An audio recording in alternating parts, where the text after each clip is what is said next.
بسم الله ما شاء الله تبارك الله. السلام عليكم ورحمة الله وبركاته. كم نجا جرتو رستكي زالتها مفكبجو كم جرتن دلقا آفيا رمضان كم شنين جتشا إيجا سجلي كي يلقي فتاة إجاني مولا لا جرتني نموني شيتا شاربي كم فراق أبدا جتن. أما اللي ردي بدأن كنو فيديو تنندرو جد سينما تنساجرا كنين كيسا كغرغرام اللي جرا كنا برت أرجمو اللي جرا ما شاء الله إذا كان يدو تكزار اللي هبلو ديما والله لازم هبلو ديما درانا ردي من تنفكاتو جرو أما جلقابا زرزت يدو بريدا jechuun halluu diimaa kan halluu dammaqeen jaaladhu baay'ee viidiyoo irra dubbadha. Garuu bareedu diriyaan kun diriyaa shiitaati jechuudha. Diriyaa kan osoo hin ta'in shiitaaf shaarbiidha.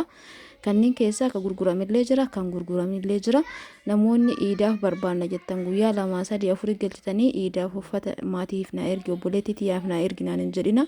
Baay'ee biizii nama godha. Akkasitti maashaallah tunillee piinkiidha akkamitti akka bareeddu. Kanaaf laf jala amma jedha warra uffata barbaadan jechuudha. Guyyaa 2-3 tan isinii dalaga namoonni uffata barbaadan namoonni keessattuu shiitaaf shaarbiin waan na bira jiru barbaadan shiitaaf shaarbii kana fudhachuu dandeettan. Gatiin isaa baay'ee akka bareeda. Shaarbiin isaa namarraa hin looyu, hawwataaf illee ta'atta shaarbiin isaa kalooyuu miti jechuudha. Maashaallah hundi isaatu ni bareeda. Isin ka jaalattan asirraa suuraa fudhadhaa. Warri mootu sanyii biraatiin barbaadan fakkeenyaaf kanallee hin jira. Kadura isinitti agarsiisuun sanyii isaa tokko halluu isaatti garaagara malee akka viidiyoon kun illee ni jira jechuudha. Kanaaf wal keessa gootanii fudhachuu dandeettanii.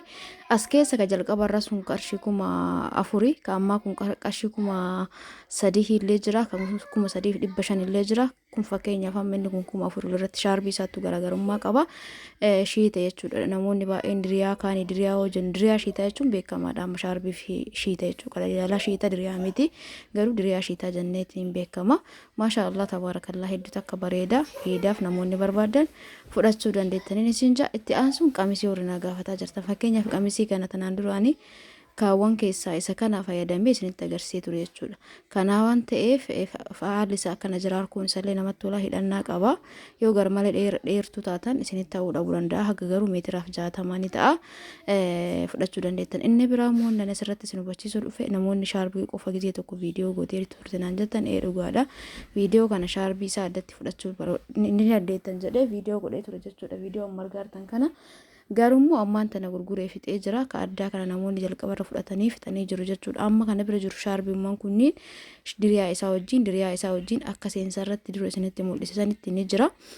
Garuu adda isaa warra gaafataa jirtan adda isaa hin jiru. Sanittuu waan nama harkaa qabuuf malee ka dura galchee shaarbiin kun ammarra gabaarra hin jiru jechuudha. Faashina biraati ka jiru. Kun hedduu takka bareeda, hedduu takka namatti tola, hin looyu, baay'ee takka bareeda jechuudha. Hordoftoota diizaayinii isallee sagantaan kamirratti yoo uffattan fakkaa isin godha. Obboleeyyan keessanii yoo barbaadan hawwata keessaniif illee ni ta'a shaarbiin kun dhugaa dubbachuuf jechuudha. Yoo gubbarraan kootee yoo bittaniif garuu isin diriyaa guddallee bituu fi dandeettanii shaarbii hin loofu jechuu barbaadeeti. Amma isa kana yaada viidiyoo keessa galchee malee gurguramee jira inni kuni. Maashaallah akkasitti hubadha namoonni shaarbii tanniin addisiinaan jettanii jechuudha. Amma fakkeenyaaf an hunda viidiyoo godhunnatti toluu dhabe keessattuu ni beektanii dalagaa wajjin biizii ta'ee doomshiitii gurguraa hin jiru. Amma yaa'u qilleensuma wajjin waa'ee wanta ramadaana asfeeza ramadaana ordarii namni waan godhatuuf isa dalagaa ture. Shiita beeksisuuf hin dhaabe. Wanni onlaayinii kun immoo guyyarraa beessa dalaguu qabda, guyyarraa viidiyoo dalaguu qabda jechuudha. Yookaan namni yoo akkanatti fakkeenyaaf amma yoo viidiyoo kana arge namni hedduun dhufee gara keessaatiin ordarii godhata. Anamma akka baay'ee biizii nan goone fi iida jala geenne jechuudha. Ramadaana kun argitanii guyyaan irraa deemee jira. Rabbitti nu ga'u iida jala geenne jechuudha. Guyyaa san biizii akka nan goone guyyaa 2-3 kana dharra viidiyoo kanarraa kaasee maatii keessanii erguu danda'a jechuudha. Shiitaaf shaarbii barbaadan. Akkasumallee qamisii akkana babbareedu kana qamisiin kun halluu 2-3 qaba. Kanaan jira kaababaa xixiqqoo saniin jira. Kun hijaaba wajjin sanyii kanneen hijaaba wajjillee jira, ka hijaaba malee jira. Gatiin isaa baay'ee takka madaalawaadha. Laalame kanas akka bareedu maashaallah luka jalaa muraa tokko qaba. Kuni harkuun isaallee akkanuma kiisiin isaa firii saayizii jechuu barbaadeeti. Ka jalqabarraa sun halluu 2-3 hin jira.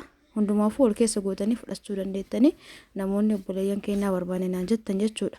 Hijaaba wajjillee ka jiru jira, ka addallee jiru jira. Karaa waasaapiitiin dubbisa meetii lakkoofsi kee hor jettan baay'inaan kunoo lakkoofsa kunoo asirraa fudhaatiniin lakkoofsa kana maal gootan warri biyya alaa jirtanii wanni koodii Itoophiyaa afoo galchitanii lakkoofsa kanatti barreessu jalqaba lakkoofsa kiyya kana seefii godhadhaa maqaa wayitiin eegasii sarchii gootan jechuudha. WhatsApp irra isinii baya baay'een keessan nuun bahu waan jettaniif jalqaba seefii godhadhaa lakkoofsa kiyya kana kun asirraa fudhattanii bilbila keessan irratti seefii godhachuudhaan karaa WhatsApp deemtanii WhatsApp keessan irra sarchii gootan isinii baya jechuudha. Maqaa isin qabattan saniin booda egaa gabaabsitanii waan akkanaa barbaada biyya keessan wajjin na erguudhaan maallaqa ergattanii waan barbaadan orderii gochuu dandeettan uffata nama gadhiisi kanneen na biratti argattanii jechuudha.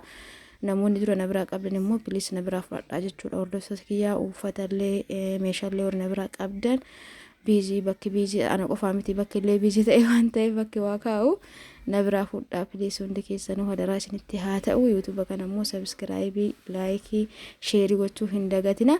Itti aansee uffata kanneen keessaa uffata 2-3 nama kaayee ture garuu ammaan tana baasee gurguruuf deema. Namoonni imuurraan dubbistanii naa kaayee qamisii kana fa'aan jettan yoo amma WhatsApp irraan kan argitanii na dubbiste ana waliin beeku waan ta'eef nama hedduu dubbisa. Yoo namni biraa haaraa gubbaan dhufe warri duraan dubbise gara jalaa waan galuuf naa kaayee warri jettanii isinuuf beektanii fakkeenyaaf qamisii kanaa fi ka itti aanu sanis kaayee nama naan jedhe wayiitu jira. Amma baasee gurguruu kiyya jechuudha. Ijaabum isaa wajji maashaallah firii saayizii hedduu takka namatti tola. Gararraa immoo laastikii qaba jechuudha tokko. Kanaaf namoonni barbaadan orderii gochuu dandeettan isin jaa. Hordoftoota kiyya maaliif wanni tokko kaayee namaan hin je'ina maaliif gabaa namallee hidhuu ta'a gaarii miti isiniifillee jechuudha. Qamisii jalqabaa sanii fi qamisii tana namoottiif kaayee ture garuu achumaan baddee kanaafuu amma dubbachuu waan gurguruu waan qabuuf jecha idaaf namni hedduu waan nagaafataa tureef duraayyuu dhume jedhee deebi'ellee fidee jira. Kakaayee kanallee gurguruuf deema jechuudha. Akkuma viidiyoo kana argitee na dubbistee jirti. Kunoo lakkoofsa kiyya mataa gubbaa kan jiru kana lakkoofsa kana bilbila keessan irratti barreessatanii eegas booda WhatsApp irra sarchii godhadhaan argattanii jinjaa. Hordoftoota kiyya akka bareedu ilaalamee qamisiiwwan kun gatii madaalawaan hijaaba isaa wajjin heloo jettanii maatii keessan obboleeyyan keessaniif kennuu dandeettanii isinin jaa. Kunillee jira. Kun amma laastikii qaba. Lamaan duraa laastikiin qabu kun immoo laastikii qaba. Kunoo akkuma argitan kanatti hedduu bareeda. Firii saayizii laastikii mudhirraa qabaatu malee hidhaa qaba. Hidhaa mataa isaa.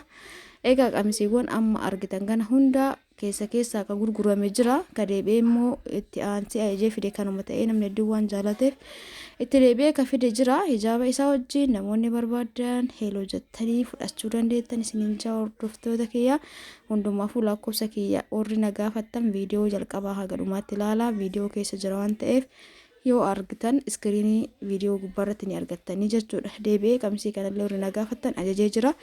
Kanaaf na dhufee jira jechuudha. Har'aan tana isa viidiyoo godhuun dirqama miti kanuma waan ta'eef dura dhume warri isinin jedhe amma dhufee jira. Hijaabuma isaa wajjin warri saayiziin keessan jiddu galeessa ta'ee baay'ee dheertuu hin taane nama gabaabaa jiddu galeessaaf jechuudha. Amma fakkeenyaaf anatti likki mannatti ta'e iidaaf gatii madaalaa waan maatii keessaniif kennaa erguu dandeettan biyya barbaadan hadharraa kaasee guyyaa 2-3 dalaga isinin jedhee jira. Hordoftoota kiyya kanaaf namoonni barbaadan dubbisuu dandeettanii shiita shaarbii viidiyoo keessan galanii illee hedduu jira. Egaa viidiyoon kee gaarraa akkanumaan raawwateeti jira. Haga viidiyoo biraatiin walitti dachanutti halkan keerii isiniif haa ta'u. Hedduu isin jaaladha, hedduu isin kabaja. Nagahaan naa bula. Hundi keessanuu bakkuma jirtanitti galatooma ulfaadhaa. Waay waay.